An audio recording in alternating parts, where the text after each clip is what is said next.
आज हम इस वीडियो में जानने की कोशिश करेंगे कि श्रीमद् भागवत गीता के अनुसार कर्म व अकर्म की परिभाषा क्या है। तो चलिए वीडियो को शुरू करते हैं। इससे पहले कि हम आगे बढ़ें, अगर आप हमारे चैनल पर नए हैं तो प्लीज़ चैनल को लाइक एंड सब्सक्राइब ज़रूर कर दीजिएगा।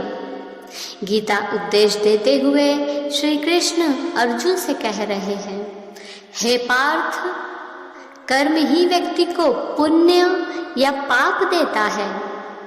पुण्य हमें स्वर्ग में बांधता है और सुखों में भटकाता है। पाप नरक में और नीच योनियों में दुख में भटकाता है। हे अर्जुन, कर्म क्या है और निष्क्रियता क्या है, यह तय करने में सबसे बुद्धिमान लोग भी भ्रमित है। इसलिए मैं तुम्हें कर्म का सिद्धांत समझाऊंगा। यह जानकर तुम कर्म के बंधन से मुक्त हो जाओगे। मनुष्य कर्म किए बिना नहीं रह सकते। सभी कार्यों को छोड़कर आलसी बैठे रहे, फिर भी मन और शरीर से कुछ न कुछ कार्य होगा ही। अर्थात कर्म के त्याग से कर्म का त्याग नहीं होता और कर्म करने से भी कर्म का त्याग नहीं होता है। कर्म करते समय केवल सावधानी बरतनी चाहिए। अब प्रश्न ये है कि एक ही कर्म पुण्य कैसे बनता है और वही कर्म पाप कैसे बन जाता है। श्री कृष्ण आगे समझाते हुए अर्जुन से कहते हैं, ज्ञान का साक्षात्कार होने के कारण मनुष्य जान जाता है कि एक ही कर्म पुण्य कैसे बनता है और वही कर्म पाप कैसे बन जाता है। आइए इसे एक उदाहरण से समझने की कोशिश करते हैं।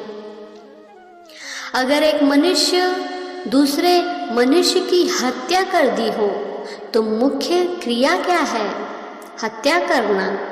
लेकिन यह कर्म पुण्य भी हो सकता है और पाप भी। आइए जानते हैं कैसे। यदि कोई व्यक्ति किसी दुर्बल वृद्ध का धन लूटने के लिए उसकी हत्या कर दे तो निश्चय ही वह पाप है।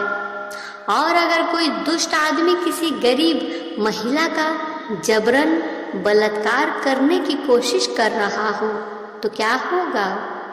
अगर उस अबला की रक्षा के लिए बलात्कारी को मार दिया जाए, स्पष्ट है कि असहाय अबला की रक्षा करना पुण्य होगा। किसी को मारने के लिए कर्म वही रहेगा, लेकिन उस कर्म के पीछे भावना क्या है, मारने वाले की नीयत क्या है, पाप या पुण्य का अंतर हो सकता है।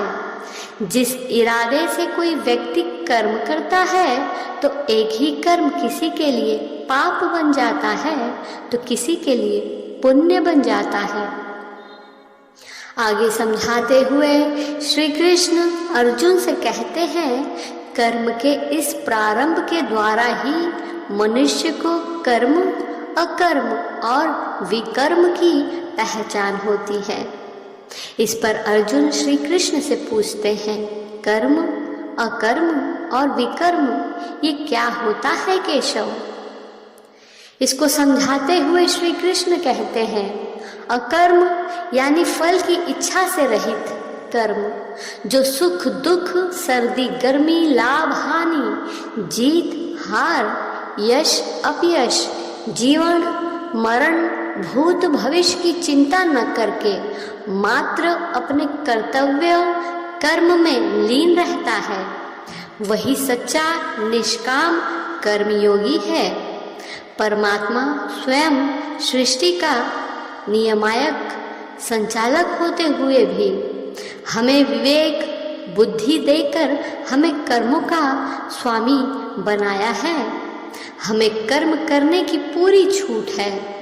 ईश्वर की इच्छा ही जब हमारी इच्छा बन जाती है तो यह अकर्म बन जाता है। कर्म उसे कहते हैं जो सकाम भाव से कर्म फल की इच्छा से किया जाता है। उसका फल कर्म के अनुसार अवश्य मिलता है, अच्छे कर्म का अच्छा और बुरे कर्म का बुरा। विकर्म यानी असत्य, कपट, हिंसा आदि अनुचित और निषिद्ध कर्म विकर्म है। अहम भाव तथा दुर्वासनाओं से प्रेरित होते हैं, ऐसे कर्म विकर्म कहलाते हैं, उनसे बचना चाहिए। यह सुनकर अर्जुन कहते हैं कि इसका अर्थ है केशव, युद्ध विकर्म है क्योंकि इसका उद्देश्य हिंसा है। श्री कृष्ण अर्जुन से कहते हैं, हे पार्थ, तुम अभी भी अज्ञान के अंधकार में भटक रहे हो। मैंने अभी तुम्हें बताया था कि कर्म जिस भावना से किया जाए उसी से वह पाप और पुण्य होता है।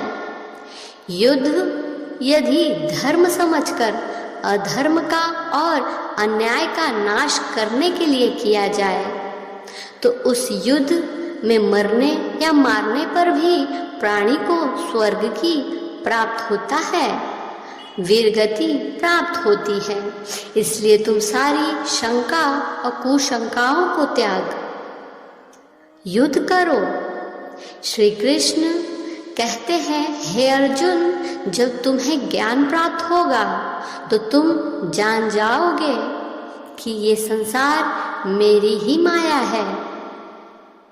यह संसार मुझसे ही उत्पन्न हुआ है और मैं ही इस संसार का पालक हूँ और मैं ही इस संसार का संहारक हूँ। ये सारी सृष्टि मेरी ही माया का खेल है।